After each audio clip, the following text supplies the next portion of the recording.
You are listening to Fantha tracks. He's waiting. Classic Star Wars and the collectibles they gave us. From vintage Star Wars to the modern era of the saga. This is Collecting Tracks. Here are your hosts, Richard Hutchinson and Chris Leddy. Hello and welcome to the latest episode of Collecting Tracks. I'm Richard Hutchinson.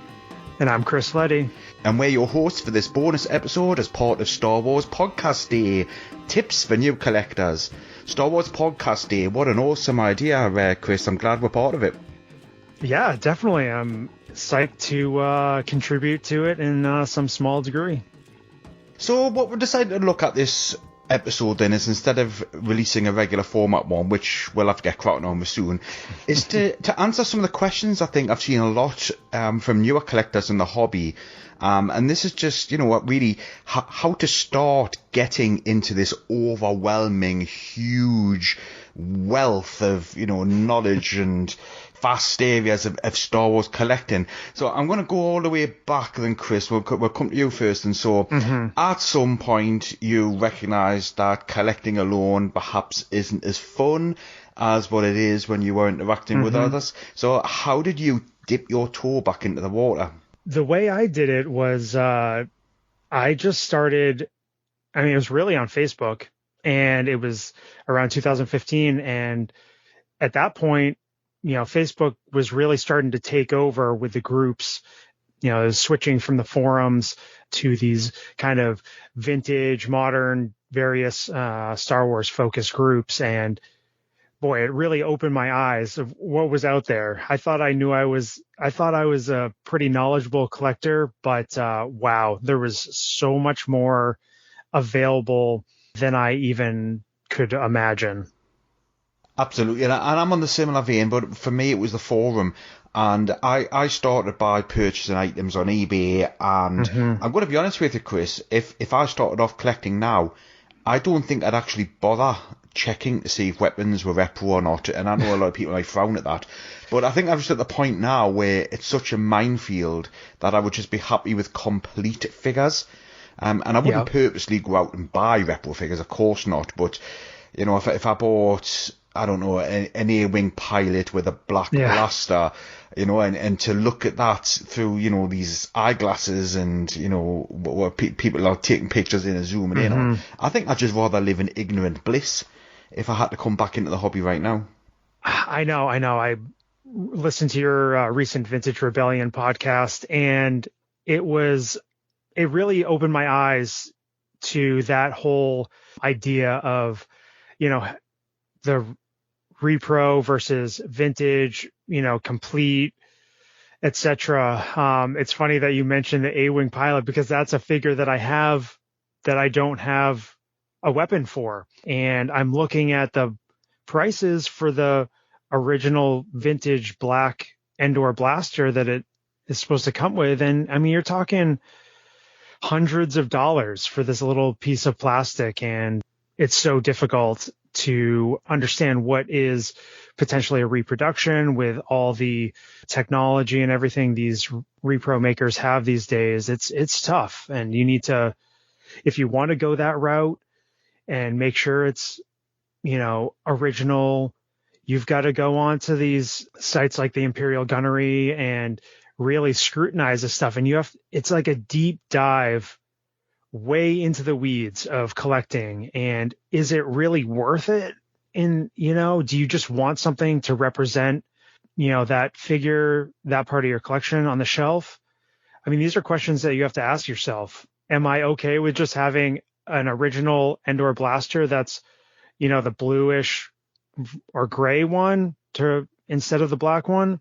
These days probably, but again, these are types of things that when you're getting into collecting these days, I think it's worth asking yourself, and, is it worth the squeeze, so to speak, when it comes to, going full original vintage?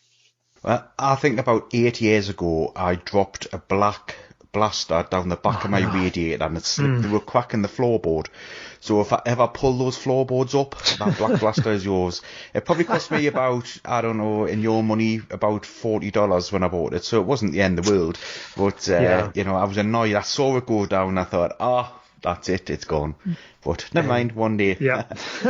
So it's interesting, the tangent you went down there. So I think this is really important in that wherever you decide to go, and I think my gut is in this day and age, if you're comfortable with Facebook, then you have to join some of the vintage Star Wars collecting Facebook groups, or even a modern group if that's your thing. Some of the Beyond the Toys stuff is absolutely wonderful. Yep.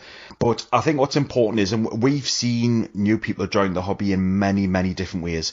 We've seen some that come in that have just lurked and just watched and observed and started to make purchases, and I think probably that's how I integrated myself back in. And then on the flip side of that, we've had people come in saying, I've got $10,000 to spend, what have you got to sell me?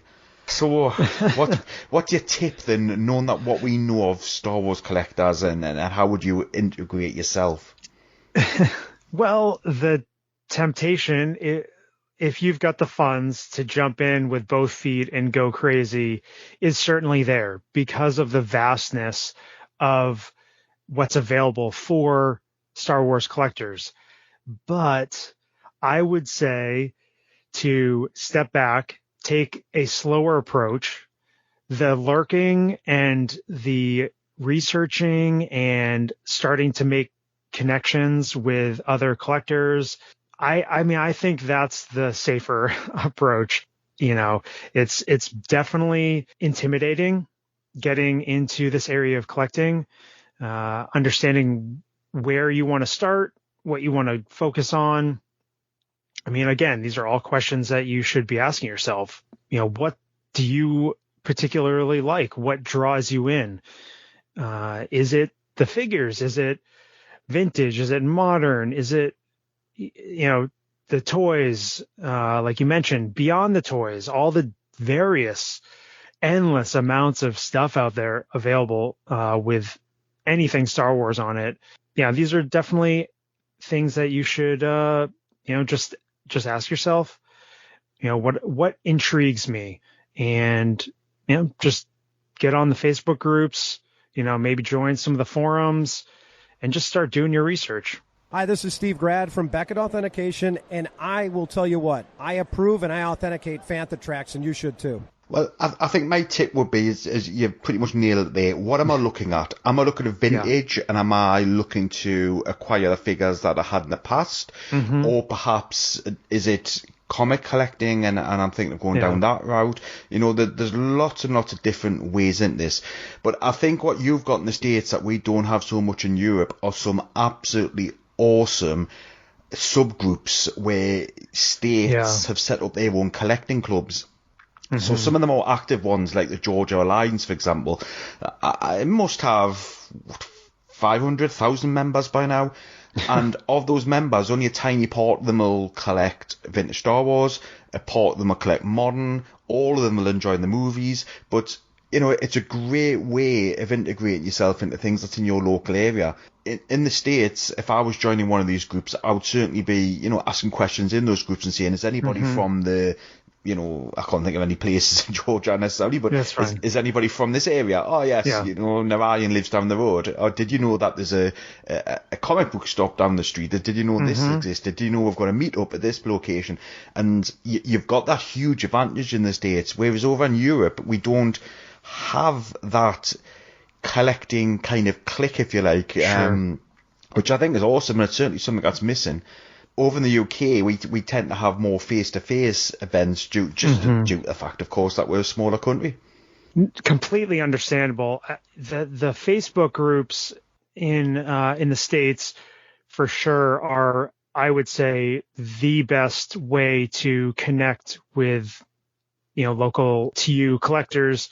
I'm in several of them, Northeast Star Wars Collectors Group, because I live in New Hampshire, which is part of New England, up in the northeastern part of the United States. I'm also in the Empire State Club. I'm not that far away from New York, New Jersey area, but I'm also in the Georgia Alliance group, just because I have so many friends that are a part of it and live in that part of the country. All ways to connect. There's pretty much, there's California club, there's, Midwestern clubs, just they're all over the place. And certainly I would search out on Facebook to find one local to you. And there's nothing wrong with joining some of these other groups too, to get to know some of these collectors and make the connections. And it never hurts to ask in these groups. Nobody's going to, fault you for being a new collector and asking, quote unquote newbie questions, just because we're all fans of this franchise and these items and collecting that, pretty much everybody's out to help collector out. Absolutely. And then my next tip will be to find 2 or 3 reliable sellers in your area. Yeah, it was Ian Sanderson, who we both know, Yep. GW Collect, Ian's Display Accessories. So Ian Sanderson was my go-to guy when I first joined the forums, and he just listed, page after page after page loose figures, and it was awesome. So obviously when you're building up a relationship like Ian, and he would be, messaging me saying, I've just got another collection in, are there any figures out you're looking for? And he would put things aside for us, and perhaps I didn't have the funds that week, but you would hold them for 3 or 4 weeks for us. And building those connections was awesome, because he introduced me to other collectors who introduces other collectors, and it spiraled out from there.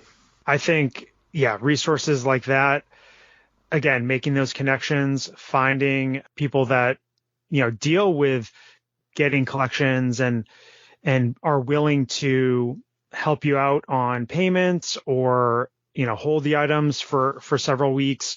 I think that was a big thing when I got into collecting, is meeting these people, them being, trustworthy enough, kind enough to help me build my collection. And they weren't looking to overcharge, out the wazoo for specific, rare items, because they knew how much they got the collection for, and they were willing to help out, a collector friend. And it really helped boost my own collection early on to obtain some items that, normally if I was hunting on eBay or, even going to like a big con or a show or something like that, I was going to have to pay significantly more for these items. So certainly, making those connections. I mean, even you've helped me out over in the UK, buying something at, an auction like Vectis or something like that. Huge help for me, saving on, shipping costs and all that stuff. So, I mean, it's a great part of it, part of this whole entire hobby collecting journey. Absolutely. So, my next tip then will be just to make your first gentle purchases. Perhaps you may want to start off with, a group of 10 figures or a couple of mint on cards. And what I would be doing in conjunction with that is using some of the awesome resources that are out there, such as the SWSA.com, which is not bettered at all for anything that's vintage. Yeah. And you also mentioned the Imperial Gunnery, the TIG website, which is, it's a pretty excellent resource. It can be overwhelming on that one, whereas the SWC is very light, and it'll say, this is the General Maideen, these are the cards he's available on, and this is what you can look for, whereas the Imperial Gun will talk about the 27 different shades of, hair. I know, it's like one extreme to the other. It absolutely is, but, there's some fantastic articles on the SWC for you just to read, and nobody at all, when they bought these figures, 40 odd years ago, knew anything that's on the SWC. This has been built up with 20, 30 years research, and you can have a look at, drawings and, prototypes and all that kind of stuff. And just by going on there and reading a couple of the lighter articles, you're automatically going to start getting more knowledgeable. And I'm aware that there's plenty of great resources for modern figures as well. Yeah, I would highly recommend galacticfigures.com. Chris B has gathered up an incredible website collection of all the modern figures from all the different lines, 3 3/4 inch, Black Series, just everything you can think of. If you're into modern, like vintage collection or whatever, certainly check out his website and his podcast, because you are going to be inundated with so much information needed to dive into modern. And, you know, if you just need something to get you going, check out his site. For everything in one location, daily news, reviews, interviews, podcasts, video, and social media feeds, bookmark FanthaTracks.com for Star Wars news 24/7, 365. I think the next thing for me is you've got to be, and you put it at the bottom of the notes here, to be patient. I haven't moved much further up because you're not going to be Duncan Jenkins. You're not going to be Gus Lopez. You know, there aren't going to be new collectors turning into those type of collector. So you have to be realistic. And I think I was certainly guilty of this, where I hit a point where I'd collected everything that I wanted to loose. And then I started going down the carded route, which wasn't as interesting to me. And then I started collecting a ridiculous number of modern figures, which some were interesting, some weren't. Yeah. And then I ran out of space, and you know, I was always I had it in my head that if I had things in boxes, then it's wrong. But I end up with things in boxes. So perhaps next thing I should have done once I collected my first 10, maybe 20 action figures is I should have thought about display. Yes, I 100% agree. This is something, if I could go back in time, I would most certainly put it at the top of my list of what to do and how to approach, you know, collecting Star Wars. Be patient, understand what your short-term and long-term goals are. If you have space available to display, understand how you're going to display it. Do you already have like display cabinets or shelf? Like all that stuff factors in because, you know, all that stuff is going to cost extra money too, how you're going to display. And having that knowledge and how much area you have to work with, I think puts things in perspective and kind of grounds you as to what's realistic collecting wise. Because when I had a full basement filled with totes with all kinds of Star Wars stuff, I'm like, I'm never going to be able to display all the stuff. Why do I have it? Vintage, modern, whatever it may be. So I've been working on paring down my collection over the last few years to a reasonable size and something that's realistic to the space that I potentially have to display those items. What I should have done, and I didn't do enough of this, is I should have looked at other people's displays. Yes. And I did start off by doing that, and everybody was buying Detolf cabinets, and I thought, right, I've got to get Detolf cabinets, it's the way to go. For me, and I'm not knocking anybody, for me, they were the worst thing I could possibly have owned to display. Can't see things properly, they take up a lot of space, and I ended up selling them very quickly because I just couldn't display them when I wanted. And a couple of collections stood out for me, and the first one was Bill Cable. And Bill Cable did this awesome thing where he hand-built shelves, and he, you know, recessed them right back, and, you know, he had great lighting on it, and I thought that's how I wanted my corded run and my loose run, the way that Bill Cable displayed his. And then Ron Salvatore's display is absolutely phenomenal. And I thought, right, I've got space now where I could set up other things using these big cabinets that are custom built. When I say custom built, obviously what he's done is he's taken things like Billy bookcases and screwed two together and knocked the back through, and then put them in the centre so you could, you know, have a 360 view. And absolutely. Just little things like that other people have done, and, you know, I'm pretty sure that Bill Cable and Ron Salvatore have both made mistakes in the past where they've been displaying things and thinking, oh, actually that's not the best way of doing it. So just learning from others' displays was, you know, definitely a top tip for me. Yeah, I think that is certainly a big part of the equation. Look on the Facebook groups. If you have a chance to go to meetups at people's houses, that was one of the biggest things for me. I went to Rob and Matea's meetup early on, getting back into collecting, and the display that he has, all custom inset shelves and all kinds of unique nooks and areas to, you know, emphasize the collection in a limited space. It really opened my eyes as to, what could be done in a decent sized space, but not huge. And that's kind of what I'm working with. But yeah, anytime you can get in-person ideas, I think it really emphasizes, what direction, you might be able to go in with your own collection. Well, you've mentioned their local meetups, so I get asked this fairly frequently. I'm intrigued what your answer would be. Mm-hmm. Would you go to Celebration, a local Star Wars themed con or toy show or something like that, if you were a newer collector? I think you've got to open yourself up to that if you want to grow as a collector, if you want to make those connections, to go to a con or a local toy show or something, a little bit bigger. I think it's worth it.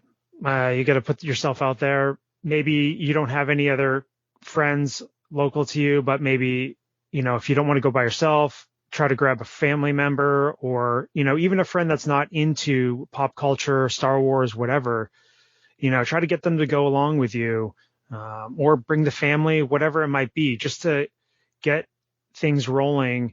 Because anytime I go to those events, especially if I meet up with people that I know that I don't get to see very often, it really boosts my, love of the hobby. I would sum it up as being Star Wars Celebration is about Star Wars, whereas the cons and meetups are about toys and collecting. Mm-hmm. And if you're going to go to Celebration and you're only going there purely for toys, certainly from a UK point of view with Celebration London, you're going to be sorely disappointed because that may cover 5-10% of it. However, I certainly wouldn't knock Celebration because going to the smaller panels like the collectors stage and those panels, standing in the queue and talking to people in the queue about panels and hanging around at the end and talking to the people who've presented and saying I found that really fascinating and asking them more questions and asking them what Facebook groups to join was a wonderful introduction. Yeah, I agree. It presents so many opportunities to connect with other collectors, maybe even if it's just in the moment and it's not a long-term connection, it just builds on, that the love of the franchise and what it can bring to you and others. And the last thing that we need to look at is values and prices. Now, obviously, it is a roller coaster, and there is a slight downward trend, but it's certainly not anything that we'd say is a definite downward trend on prices. But one of the things I find most fascinating is that if a collector buys something for £500, then 3 months later, when other things start to appear, doesn't necessarily mean that the next 2, 3, 4 are also going to be £500. The price may go up, the price may go down. So I think you've got to have a good overview of prices. And certainly I've seen a lot of collectors who will buy something for £500 and then list it for sale again because they've made a regret, but they want $550 or $600. Yeah, right. And it doesn't work like that. It really, really doesn't. No, it does not. I mean, only in like super rare cases, but I think, values in the current market today, like you said, somewhat of a downturn overall, but, there's subsections that are still going up in value, others that are going down. And I just say, typically what I do is I check eBay sold prices, not asking prices. So that way, and I kind of look at what's been going on over the last couple months for that particular item. I might go through a Facebook group like Deal or No Deal to see, what items are kind of commanding price wise. But once you kind of get a handle of what things are going for in the areas that you are focused on, I think it gives you that much more confidence to go ahead and, make a purchase, because those quick purchases without any research are typically the ones that we regret after a short period of time, because we might have overpaid and didn't see what else was out there. There might have been a better deal that was even available on eBay. You just didn't didn't search far, deep enough. And so I would certainly do your research, be patient, and make sure that those you're paying a fair price, compared to what else is out there. Hi, this is George Mann, and you're listening to Fantha Tracks. I would certainly have it in your head from the start. Do you want to purchase things complete, or are you happy with them being incomplete? So just to use an example that I've used on the other podcast was the Millennium Falcon. And I think if I bought a Falcon, I would be happy with it looking clean, stickers nicely applied on the outside. But would I care if it had the training ball hanging from a string that's inside the Falcon that costs almost the price of the Falcon again, that I can never ever see when I'm displaying it? I probably wouldn't care in today's kind of mindset. So you need to have it in your head, because if you're going to purchase a Falcon and then change your mind later on, then you're going to have to recoup a lot of that money back to rebuy another one, because buying the ball by itself, you're looking at, potentially the same price of a Falcon again. It's crazy. Yeah. And using the Falcon as an example, during the last few years, probably two years ago or so, when the market was really on fire during the pandemic, I had a fully complete Falcon with an original training ball and everything, and the values were just so high with what people were able to get for these items. I couldn't hold on to it. I had to let it go, and I did very well price wise compared to what I paid for it some years ago. But if I was to add another Falcon to my collection, like you said, if it's nice and clean on the outside, everything's intact, do I really care what's, if it's complete on the inside? No, not really. Not at this point. I just want something on display. But again, it comes back to, asking yourself what you want with your collection. Yeah, I think I've given some awesome advice in there, Chris. I can't see many people disagreeing with this, but I would certainly say if you're in doubt, reach out. In worst case scenario, reach out to one of us if people are that desperate. Exactly. But there are so many helpful people in the community, and I hear a lot of people say if you're in it for the right reasons, but that means different things to different people. And I don't think anyone really can be in the hobby for the wrong reasons, unless they're genuinely trying to scam somebody or they are looking to make a fast buck or something like that. But, generally speaking, the hobby is a nice place to be in. Yes, there are some unfortunate incidents that happen, and you won't expect that when you've got a community of, 100,000, potentially more collectors in there. But there also, there's some really special moments. We've all made great friends that wouldn't exist if we weren't collecting, and we didn't, tip the toes in the water. These podcasts wouldn't exist. It's amazing how things happen. But I certainly would reach out and perhaps grab a book, like the Mark Belomo book, something that's a really, really easy, light read, or the Gus and Duncan's books that have, been out for quite a while now, and just take your time, but get in there. Absolutely. This hobby is great, fun, fulfilling. Just, I would say, start dipping your toes in and see what's out there and see what works for you. And that's it from us for this show then. So hope our listeners enjoyed that, and happy Star Wars podcasting day. So thanks for listening to Collecting Tracks. If you want to be part of the action, stay updated on all the latest Star Wars news, visit fanthatracks.com or check out the free Fantha Tracks app through the App Store to follow us on your mobile device. You can reach out to us and send in your listeners' questions by emailing radio@fanthatracks.com. Comment, like and share on any of our social media feeds at Fantha Tracks, and be sure to subscribe, leave a review, preferably a 5-star one, on Amazon Music, Audible, Apple Podcasts, Google Podcasts, Spotify, or your podcatcher or smart speaker of choice. And as always, thanks to James Semple for composing the Fantha Tracks intro, Andy Lythe for our Collecting Tracks open music, and Mark Daniel and Vanessa Marshall for our voiceovers. Remember to tune in to Good Morning Tatooine, live Sunday evenings at 9 PM UK time, 4 PM Eastern and 1 PM Pacific on Facebook and YouTube. Check out Fantha Tracks Radio Friday evenings at 7 PM UK time for new episodes of the Fantha from Down Under, Planet Leia, Desert Planet Discs, Start Your Engines, Collecting Tracks and Cannon Fodder. and every Tuesday at 7 PM UK time for your weekly episode of Making Tracks. Coming up next on Fantha Tracks Radio, it's Making Tracks.